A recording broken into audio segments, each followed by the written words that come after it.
What's going on, crypto miners, and welcome back to the channel. We are out here in Nebraska in the middle of winter, and it's below freezing, but it's all for Bitcoin.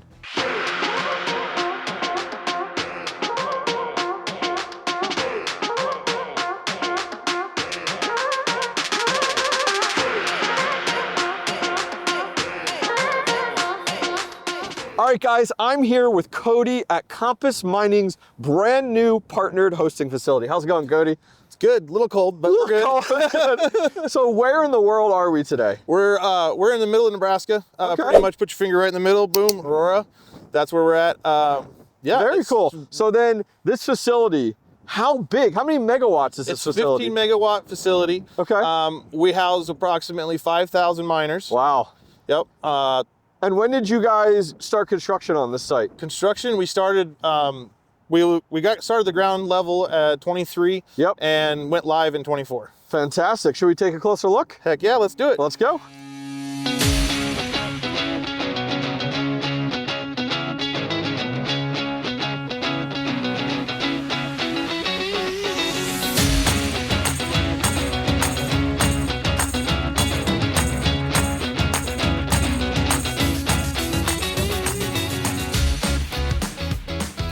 All right, so I'm here with Curtis from 𝐃𝐢𝐬𝐜 Mining, and 𝐃𝐢𝐬𝐜 very much specializes in Bitcoin mining hosting services. Tell me a little bit about that. You know, honestly, we pioneered a buy and host strategy where a retail buyer could buy one miner, they could buy 5 miners, and they could deploy them into one of our industrial size facilities, allowing them to get access to cheaper electricity rates than they normally could, as well as dealing with the heat and noise that comes with large scale Bitcoin mining. Oh yeah, I get questions all the time from people that are very much, you know, what miners should I get into and where can I host them? Because they can't run them at home. As you said, high electric rates, which is number 1, heat management, number 2, and electrical build out, number 3. So 𝐃𝐢𝐬𝐜 Mining has very much built an all-in-one solution. They can come to 𝐃𝐢𝐬𝐜, they can buy, and then they can host with you guys. And how many facilities do you guys have within the US? We're currently operating in 22 facilities inside North America. Yeah, and a little birdie told me you guys are in the process of building your own as well. It's not a little birdie. We're actually very proud of it. We've just announced we're under construction at an 8 megawatt site in Iowa that's growing to 30 with the substation build out. It's our first wholly owned and operated facility. Vertical integration is a huge part of our future. All right, guys, I'm here with Ali, one of the 𝐃𝐢𝐬𝐜 Mining on-site team members. How's it going? Good, how are you?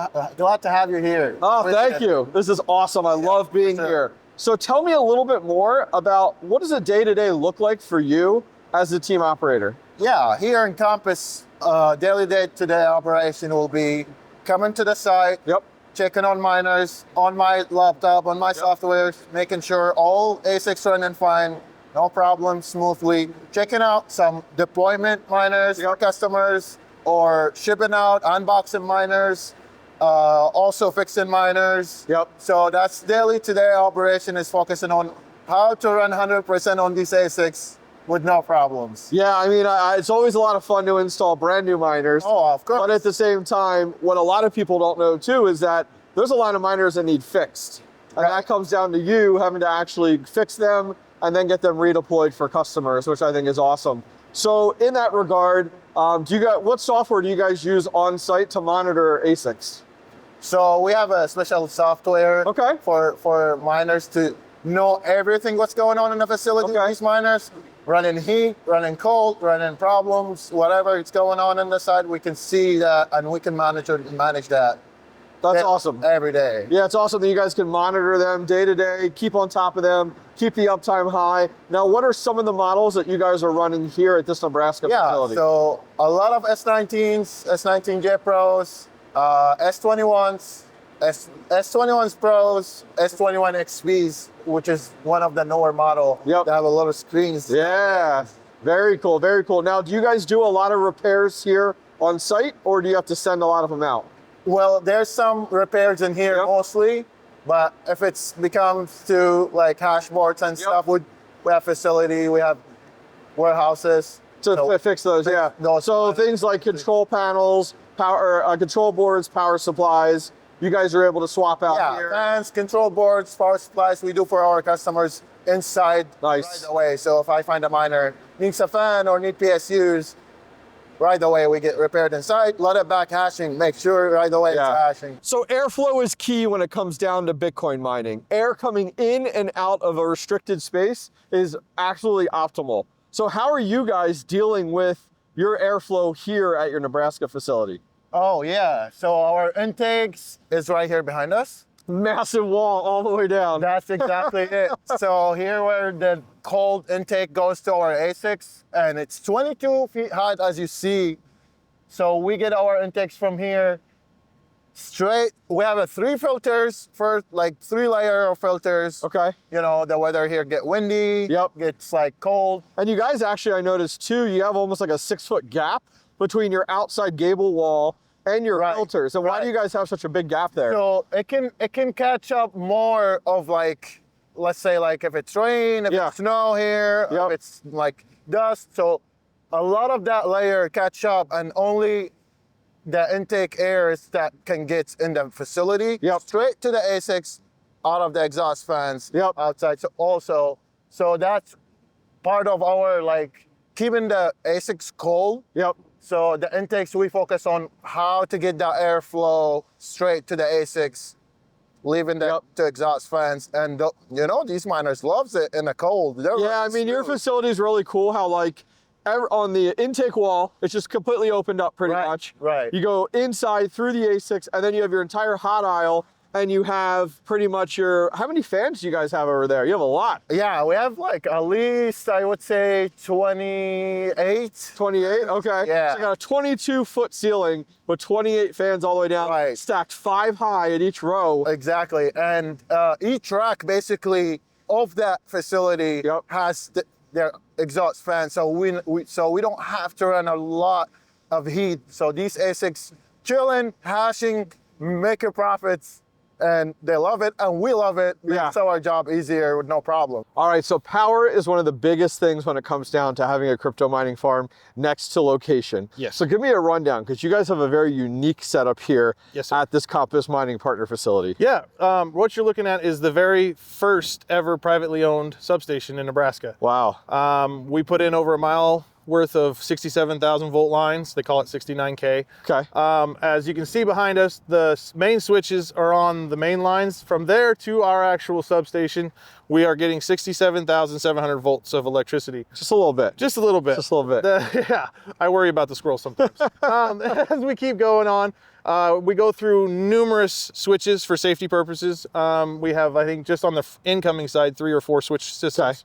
Once we get to the transformer, it will take the 67,700 and transfer it down to 14,450 volts. Okay. Going into our rectifiers, which give us the clean energy that the machines desire for the best results. All right, so we come in off the lines and we drop down into, how many is this here? 6 transformers? We have six 3,000 kVA transformers supplying the buildings. It'll come off from the substation at 14,450. Okay. Come down these transmission lines into these transformers. Once it gets to these transformers, it'll transform it from 14,470 to 445 into the building through our switch gears and into the PDUs themselves. And then from there, just going right into the miners, baby. I like it. Right in the miners. So Compass Mining is very much in a rebuilding phase. Tell me a little bit more about that. You know, I'll be frank, I feel like we're through the rebuilding phase. We spent 2.5 years massively redesigning our customer service and operations to bring a better experience to our customers.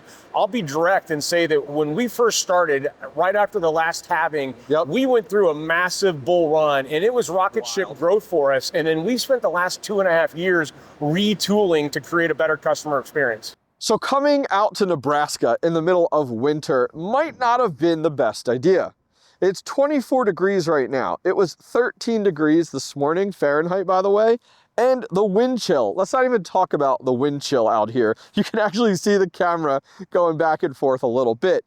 But that being said, the 2 questions I get that I'm so glad that I could come here to help get them answered for my community is very much, what miner should I buy? But bigger, where should I host my ASIC miners? Because home ASIC mining is becoming less and less obtainable. Efficiency is key, electric rates are going up, and hosting companies are becoming more and more in demand in the United States. And a company like Compass Mining gives you two sides of that coin. You could buy your ASICs with them, and you could go ahead and host with them at the exact same time in one giant ecosystem.